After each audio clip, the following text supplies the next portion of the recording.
Hi hello welcome back to channel study with music. അപ്പോൾ എന്താണ് ഈ പട്ടിക്കുട്ടിയുടെ വീഡിയോ ഒക്കെ കാണിക്കുന്നത് വിചാരിക്കുന്നുണ്ടായിരിക്കും. അപ്പം എൻ്റെ ഡേ സ്റ്റാർട്ട് ചെയ്യുന്നത് ഇവനിൽ നിന്നാണ്. രാവിലെ ഒരു അരമുക്കാൽ മണിക്കൂർ ഈ പുള്ളിയെ കളിപ്പിച്ച് ഇങ്ങനെ കളയും. അതുപോലെ ഫുഡ് കൊടുക്കാനും അങ്ങനെയൊക്കെ പോകും. അപ്പം പേര് പാപ്പു. നിങ്ങൾ എവിടെയെങ്കിലും പേര് കേട്ടിട്ടുണ്ടായിരിക്കും. അതെ, സംശയിക്കേണ്ട, അവിടെ നിന്ന് തന്നെ അടിച്ചു മാറ്റിയതാണ്. ഇപ്പോൾ ഇവനുള്ളതുകൊണ്ട് ഒരുപാട് സമയം അങ്ങനെ പോകും. നമ്മളിപ്പോൾ ഫോണിൻ്റെ അഡിക്ഷൻ എനിക്ക് നല്ല കുറവുണ്ട്, അല്ലെ ഫോൺ എടുക്കണമെന്നേ ഇല്ല, അങ്ങനെ ഒരു കണ്ടീഷനായിട്ടുണ്ട്.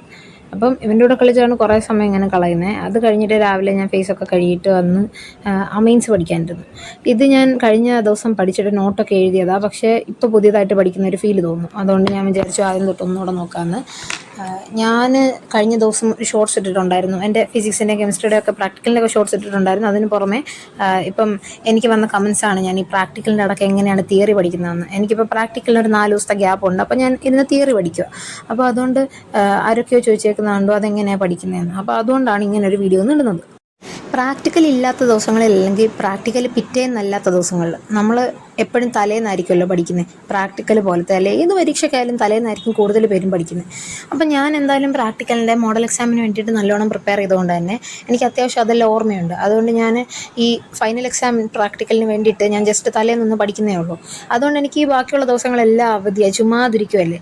പിന്നെ ആകപ്പാടുള്ള എൻ്റർടൈൻമെൻറ്റ് എന്ന് പറഞ്ഞു കഴിഞ്ഞാൽ ഈ പാപ്പുവിനെ കളിപ്പിച്ചുകൊണ്ടിരിക്കുന്നതാണ്.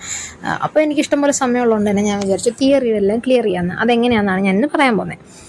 തിയറി ക്ലിയർ ചെയ്യുന്നതെന്ന് വെച്ച് കഴിഞ്ഞാൽ ഈ ഡെയിലി ഇപ്പം ഒരു 2-3 ചാപ്റ്റർ വെച്ച് പഠിക്കുന്നുണ്ട്. എങ്കിൽ മാത്രമേ ഇനി മോഡൽ എക്സാമിൻ്റെ സമയമാകുമ്പോഴത്തേക്കൊന്ന് പഠിച്ച് തീർത്ത് ഇപ്പോൾ ഇതിൻ്റെ കൂടെ റിവൈസ് ചെയ്ത് പോകാനൊക്കത്തുള്ളൂ. എനിക്ക് അത്യാവശ്യം ഓൾമോസ്റ്റ് എല്ലാ ചാപ്റ്റേഴ്സും ക്ലിയറായി. ഫിസിക്സിനാണ് ഒരു റേ ഓപ്റ്റിക്സ് എന്ന് പറയുന്ന ഒരു വലിയ ചാപ്റ്റർ ഉണ്ടല്ലോ, അതങ്ങോട്ട് പഠിച്ചങ്ങോട്ട് തീരുന്നില്ല.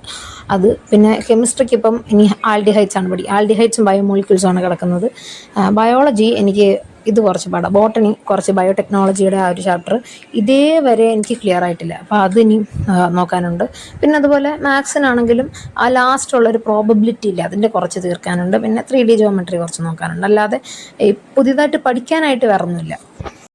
ഒന്നുമേ അറിയത്തില്ല എന്നുള്ള ചാപ്റ്റേഴ്സാണ് ഞാൻ മിക്കവാറും കൂടുതൽ നോക്കുന്നത്. ഈ ഓർഗാനിക് കെമിസ്ട്രി ഒക്കെ ആണെങ്കിലും നമ്മൾ ഈ ഒരു സൈഡിൽ നിന്ന് പഠിച്ച് വരുമ്പോഴത്തേക്ക് മറ്റേ സൈഡിൽ നിന്ന് ഇങ്ങനെ കൊഴിഞ്ഞു പോകും. അപ്പോൾ അതിങ്ങനെ വീണ്ടും വീണ്ടും ഇങ്ങനെ റിവൈസ് ചെയ്യാതെ പറ്റത്തില്ല. അപ്പോൾ ഞാൻ ആൽക്കഹോളൊക്കെ ഇപ്പോൾ പഠിച്ചത് എങ്ങനെയാണെന്ന് വെച്ച് കഴിഞ്ഞാൽ ഒരു 4-5 ദിവസം കൊണ്ട് ഇങ്ങനെ റിവൈസ് ചെയ്താണ് പഠിച്ചത്. അപ്പോൾ ആദ്യം ഞാൻ പ്രിപ്പറേഷൻ ഓഫ് ആൽക്കഹോൾ എന്നുള്ള ടോപ്പിക് ഒരു ദിവസം പഠിച്ചു.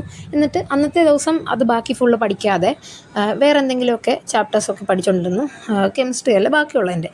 എന്നിട്ട് പിറ്റേന്ന് അടുത്ത ചാപ്റ്റർ പഠിക്കുന്നതിൻ്റെ കൂട്ടത്തിൽ ഈ തലേന്ന് പഠിച്ച പ്രിപ്പറേഷൻ ഓഫ് ആൽക്കഹോൾ എഴുതി പഠിക്കും. എന്നിട്ട് അതിന് തൊട്ടടുത്ത ടോപ്പിക്ക് ഫീനോൾ എന്നുള്ള ചാപ്റ്ററോടെ എഴുതി പഠിക്കും. ഫീനോൾ എന്നുള്ള ടോപ്പിക്കിൻ്റെ പ്രിപ്പറേഷനോടെ എഴുതി പഠിക്കും. എന്നിട്ട് അതിൻ്റെ അടുത്ത ദിവസം വരുമ്പം ഈ പ്രിപ്പറേഷൻ ഓഫ് ആൽക്കഹോളും ഫീനോളും എഴുതി നോക്കിയിട്ടാണ് അടുത്തത് പഠിക്കുന്നത്. അങ്ങനെ ആകുമ്പോൾ നമുക്ക് ഒരു വീണ്ടും റിവൈസ് ചെയ്യുന്ന സമയത്ത് മറക്കത്തില്ല. ഇപ്പം ഞാനിപ്പോൾ ഈ എഴുതി കാണിക്കുന്നത് എന്താണെന്ന് വെച്ച് കഴിഞ്ഞാൽ എനിക്ക് ഒരു ഉച്ച സമയമാകുമ്പോഴത്തേക്ക് നമുക്ക് നല്ല മടി വരും. ആ സമയത്ത് ഞാനിങ്ങനെ വൈറ്റ് ബോർഡിലാണ് എഴുതി പഠിക്കുന്നത്. അതാകുമ്പം ഇരുന്ന് എഴുതാൻ പറ്റത്തില്ല. വൈറ്റ് ബോർഡ് കുറച്ച് നീളം കൂടുതലായതുകൊണ്ട് എനിക്ക് എണ്ണീറ്റ് നിന്നാലേ ഇത് എഴുതാൻ പറ്റത്തുള്ളൂ. അതുകൊണ്ട് ആ ഒരു ഉറക്കക്ഷീണം അങ്ങ് പോകുമെന്ന് വിചാരിച്ചിട്ടാണ് ഇങ്ങനെ ചെയ്യുന്നത്.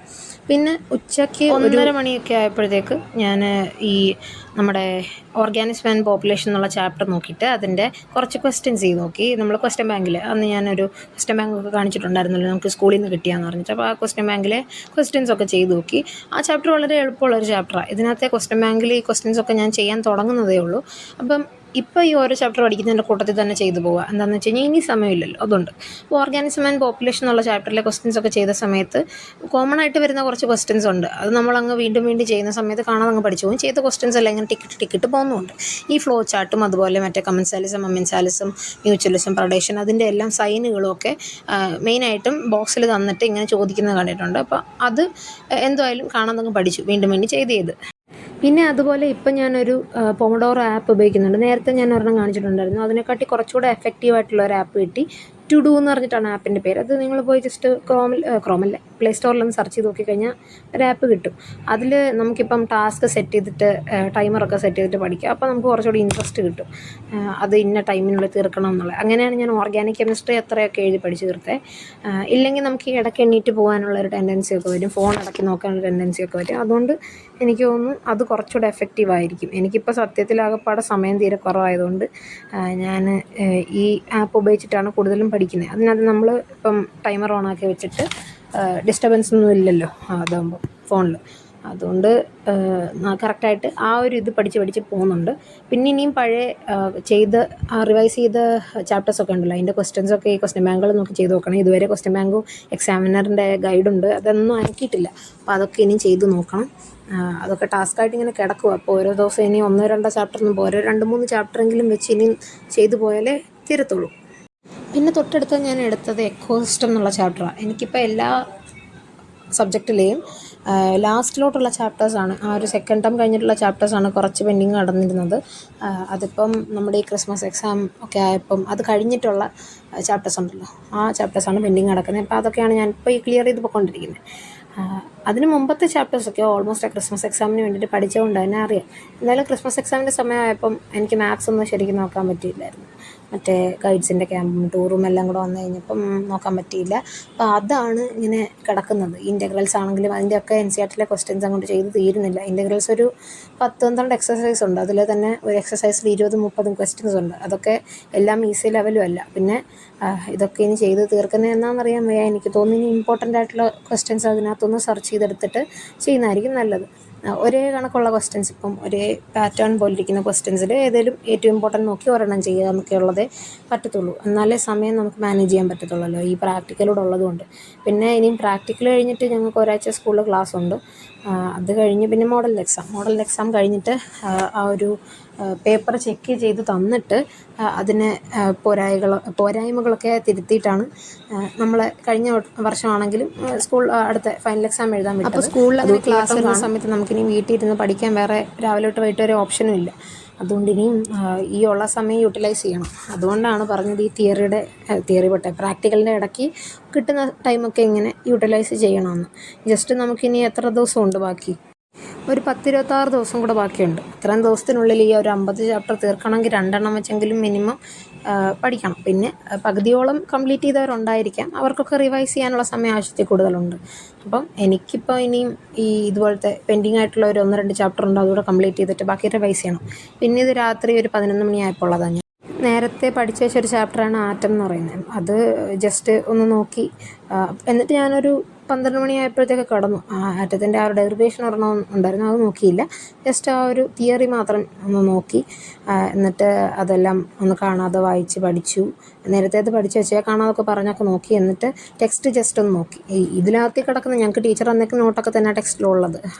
അതിനെ ടെക്സ്റ്റിനെ ബേസ് ചെയ്തിട്ട് തന്നെയാണ് ഞങ്ങൾക്ക് നോട്ട് തന്നേക്കുന്നത്. അതിലുള്ള സെൻറ്റൻസുകളൊക്കെ തന്നെ. അതുകൊണ്ട് ടെക്സ്റ്റ് വായിക്കാൻ വലിയ പാടൊന്നും തോന്നിയില്ല. പക്ഷേ നമുക്കിപ്പോൾ ബാക്കിയുള്ള സബ്ജക്ട്സൊക്കെ ആണെങ്കിൽ ടെക്സ്റ്റ് വായിച്ചെടുക്കാൻ കുറച്ച് ബുദ്ധിമുട്ടാണ്. ഫിസിക്സിലെ റെയറായിട്ടുള്ള ചാപ്റ്റേഴ്സേ ഉള്ളൂ അങ്ങനെ കുറച്ച് ടെക്സ്റ്റ് വായിച്ചെടുക്കാൻ പറ്റുന്നത്. ബാക്കിയെല്ലാം കുറച്ച് കടുകട്ടി വേർഡ്സാണ്. നമ്മളിപ്പം ഡെയിലി ലൈഫിൽ ഉപയോഗിക്കുന്ന വേർഡ്സൊന്നും അല്ല, അതിൻ്റെ കുറച്ചുകൂടെ സ്റ്റാൻഡേർഡ് കൂടിയ വേർഡ്സാണ് ഇതിനകത്ത് ഉപയോഗിച്ചേക്കുന്നത്. അതുകൊണ്ട് തന്നെ വായിച്ചെടുക്കാൻ കുറച്ച് പാടായിരിക്കും. എന്നാലും ടീച്ചറിൻ്റെ നോട്ട് നോക്കുന്ന സമയത്ത് മനസ്സിലാവും. പിന്നെ കെമിസ്ട്രി ആണെങ്കിലും ഇപ്പം ടെക്സ്റ്റ് വായിക്കുന്നുണ്ട്. ഓർഗാനിക് കെമിസ്ട്രിയുടെ കാര്യം വന്നുകൊണ്ട് ടെക്സ്റ്റ് വായിക്കുന്നുണ്ട്. പിന്നെ ഒരു 12 മണിയായപ്പോൾ ഞാൻ കയറി കിടന്നു. എന്നിട്ട് 1:30 ആയപ്പോൾ എഴുന്നേൽക്കേണ്ടി വന്നു. വേറെ ആരുമല്ല, ഇദ്ദേഹമാണ് കാരണം. എന്തിനാന്ന് ചോദിച്ചു കഴിഞ്ഞാൽ എനിക്ക് തന്നെ അറിയത്തില്ല. ചുമ്മാ രാത്രി എണീറ്റ് ഭയങ്കര കരച്ചിൽ കഴിഞ്ഞ് ഞങ്ങൾ ലൈറ്റിട്ട് അവസാനം വെളിയിൽ കൊണ്ടുപോയി, റൂമിന് വെളിയിൽ കൊണ്ടുപോയി കഴിഞ്ഞപ്പോഴാണ് കരച്ചിലൊന്ന് കുറഞ്ഞ്. എന്നിട്ട് പിന്നീടാണ് നമുക്ക് സംഭവം മനസ്സിലാവുന്നത്. പുള്ളിക്ക് അപ്പുറത്തെ റൂമിൽ AC കിടക്കും, അതാണ് കാര്യം. നമ്മൾ എടുത്തോണ്ട് പോയി അവസാനം കരച്ചിലും ഇങ്ങനെ രാത്രി ഉറക്കത്തില്ല. ഇങ്ങനെ കിളിയൊക്കെ കരയുന്നോട്ട് ഇങ്ങനെ കീ ഇങ്ങനെ കരഞ്ഞുകൊണ്ടിരിക്കും. എന്നിട്ട് ഈ കുഞ്ഞുങ്ങളൊക്കെ ഇങ്ങനെ എടുക്കാനായിട്ട് കൈ പൊക്കത്തില്ല, അങ്ങനെ കൈ പൊക്കി പിടിച്ചുകൊണ്ടിരിക്കും. അവസാനം വെളിയിൽ കൊണ്ടുപോയി അവിടെ കൊണ്ടുപോയി കിടത്തിയപ്പോഴാണ് ഇച്ചിരി സമാധാനം കിട്ടിയത്. ചുരുക്കി പറഞ്ഞാൽ ഇപ്പോൾ ഒരു 5-6 ദിവസമായിട്ട് ഇവൻ വന്നേ പിന്നെ അങ്ങനെ ഉറക്കം കുറവാണ്. പക്ഷേ നമുക്കിതിനൊന്നും പറയാനൊന്നും തോന്നത്തില്ല. ഒരു 45-50 ദിവസമേ ഉള്ളൂ ഇവന് പ്രായം.